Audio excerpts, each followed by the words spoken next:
Gracias por seguir en nuestra sintonía, amigos. Nos encontramos, como ya les había adelantado, con Pedro Lechea, aspirante al Parlamento por Peruanos por el Cambio, el número 11, como lo vemos ahí, Javier Velázquez Quesquén, actual congresista de la República, que va a la reelección con el número 1 de Lambayeque por Alianza Popular. Gracias por estar con nosotros esta mañana. Gracias. Señor Olechea, cuénteme, la primera inquietud que yo tengo es, ¿qué cosa puede hacer el Congreso en materia? O sea, usted por supuesto es un empresario muy conocido, ¿no? Y muchos se preguntan, bueno, ¿qué hace Pedro Lechea yendo al Congreso? Si es un empresario que no necesitaría, digamos, buscar chamba para empezar. Pero, ¿qué cosa puede hacer el Congreso, mejor dicho, en términos de materia económica? Si tanto Pedro Pablo Kuczynski, Alan García también tienen esta plataforma de, bueno, vamos a volver a crecer, vamos a poder remontar los problemas económicos por los que pasa el país, ¿qué cosa puede hacer el Congreso al respecto? Mira, definitivamente el marco legal para trabajar en el Perú se ha complicado muchísimo.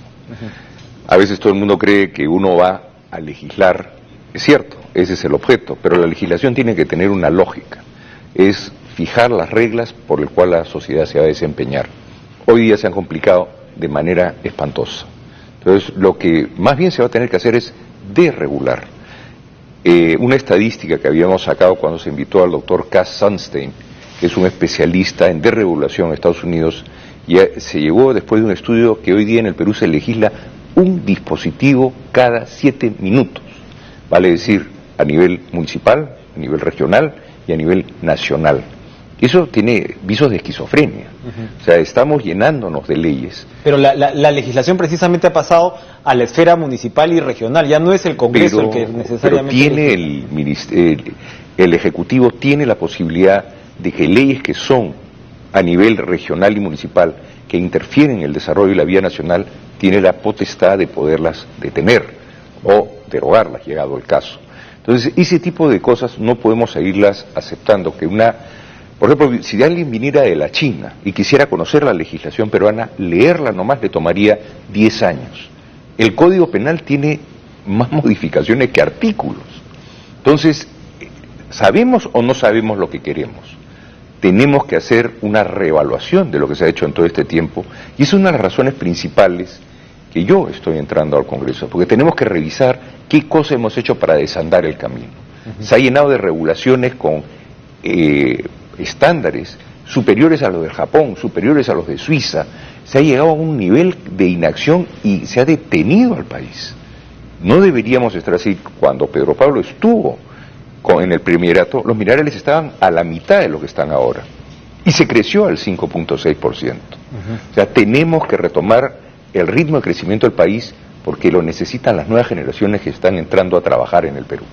Eso es importante. Javier, usted que ha estado en el ajo, pues, de manera continuada, ¿dónde es que se ha dado este proceso de complicación, de sobreregulación? ¿En qué momento y cómo? ¿Qué pasó? ¿Es una consecuencia de una descentralización mal llevada? ¿Es una consecuencia de falta de riendas desde el propio Poder Ejecutivo? ¿Es una combinación de ambos? ¿Cómo podemos explicar esta situación?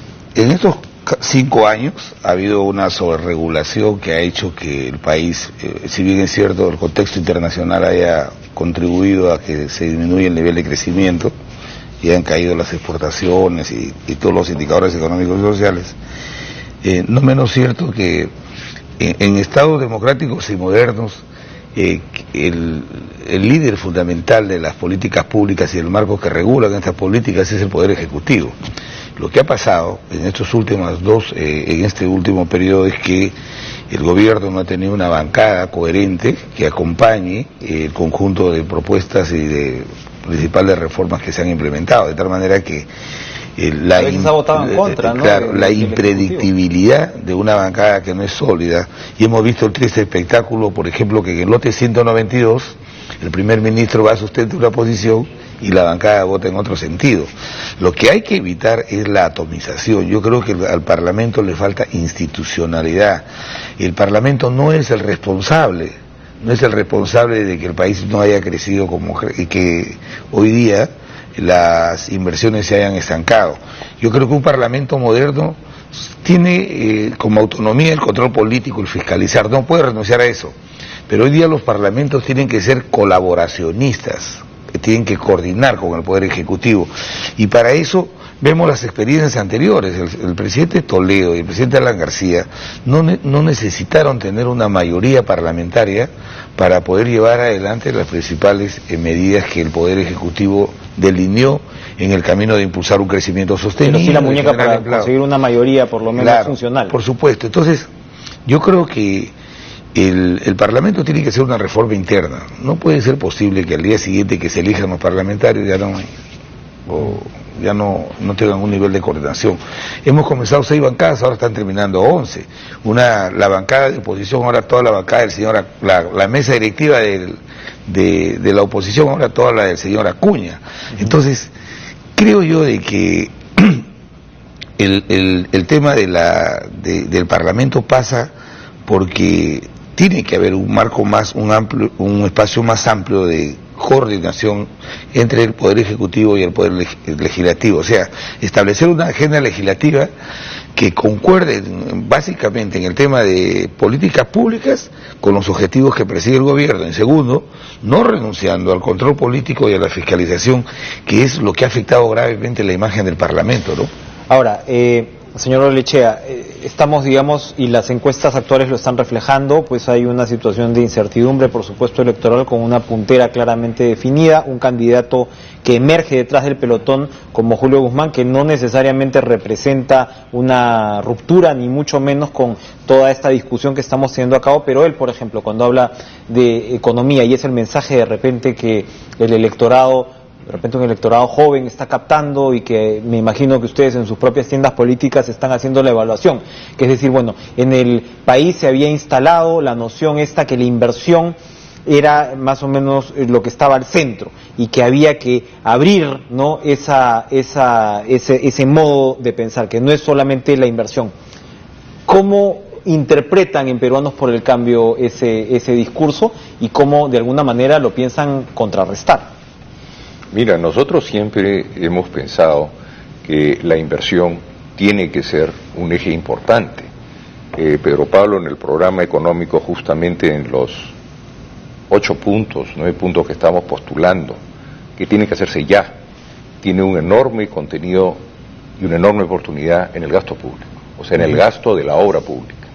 Nosotros creemos que hoy día una de las razones que tiene al país estancado es la falta de competitividad, pero para que entiendan lo que es falta de competitividad, vayan ustedes a una carretera, vayan ustedes, si son empresarios, y traten de exportar, van a ver cómo están los puertos, cómo están los aeropuertos. El Perú viene creciendo, ha tenido un crecimiento muy importante el quinquenio pasado, la década pasada, y ha crecido, pero no tiene una infraestructura que lo esté siguiendo. Entonces estamos teniendo problemas, y creemos de que es una de las grandes oportunidades que tiene el Perú hoy día, es decididamente ir de manera agresiva en un programa de gasto público.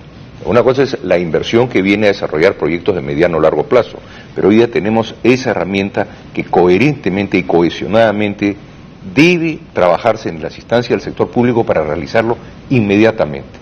O sea, el gasto público hoy día es una variable importantísima, lo hemos dicho y lo vuelvo a reafirmar.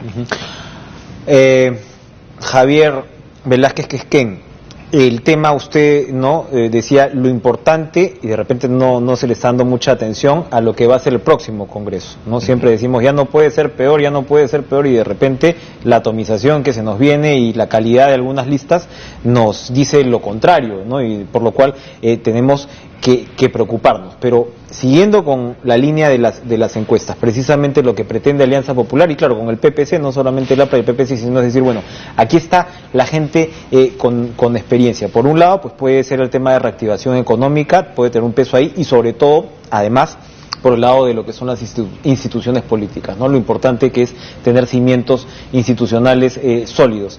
Pero el electorado, o un sector importante del electorado, parece estar pensando por otro lado. Es decir, la experiencia como argumento central ya no es un tema de persuasión, de seducción a ese electorado joven. ¿Creen ustedes que se va a poder revertir esa situación? Es bastante complejo lo que está ocurriendo. Yo sí creo que sí. Con los partidos. Yo sí creo que sí, sino que todos los procesos electorales tienen sus etapas. Una etapa de inicio de las campañas, hay campañas que irrumpen aparatosamente como la del señor Acuña, con mucho dinero, ¿no?, con mucha parafernalia, ahora estancadas con este escándalo de los plagios y de las apropiaciones de las ideas de otros, y como la del señor Guzmán. A mí lo que me preocupa es no solamente que se gane la elección, sino qué es lo que va a pasar en los próximos 5 años. El gran esfuerzo que han hecho los peruanos por impulsar un crecimiento sostenido que ha ido generando intensamente empleo, que ha ido derrotando la pobreza, que ha ido abriendo mayores espacios de ingresos fiscales, no solamente para atender infraestructura, sino también para atender los programas sociales, está en peligro de una aventura a veces emocional, reactiva. Por eso yo creo que el tema nuestro no nos preocupa, siempre es así en el caso nuestro. Nosotros hemos hecho una alianza con el PPC porque no lo hemos hecho pensando solamente en los votos para ganar la elección, sino una alianza de gobierno. El 2006-2011 hicimos un gobierno con 12, 13 personalidades como ministros independientes. Ahora a ese tipo de gobierno, en una eventualidad de ser respaldados por el país, le vamos a dar un marco institucional. Te lo digo por una experiencia propia. Yo he estado en el Congreso, pero también en el Poder Ejecutivo, y no te imaginas que la posibilidad que tiene el Perú debido a estos escenarios favorables, no solamente externos, sino de tener los objetivos muy claros, de promover crecimiento sostenido, de invertir en infraestructura básica como la que habla Pedro, tiene que ver mucho con bancadas que acompañen ese tipo de propuestas y de políticas. El gran problema que ha tenido este gobierno ha sido el no tener una bancada que acompañe, ni mucho menos acompañantes que tengan las cosas muy claras para los objetivos que se persiguen. Por eso creo que este tipo de candidaturas que irrumpen de la noche a la mañana, ¿no?, que irrumpen de la noche a la mañana, y parlamentarios que se conocen el día que juramentan. Entonces, el Parlamento de verdad necesita, tenemos que construir a su interior una reforma que permita que hayan 4 o 5 bancadas que puedan tener coaliciones en función de propuestas de gobierno y no de intereses particulares.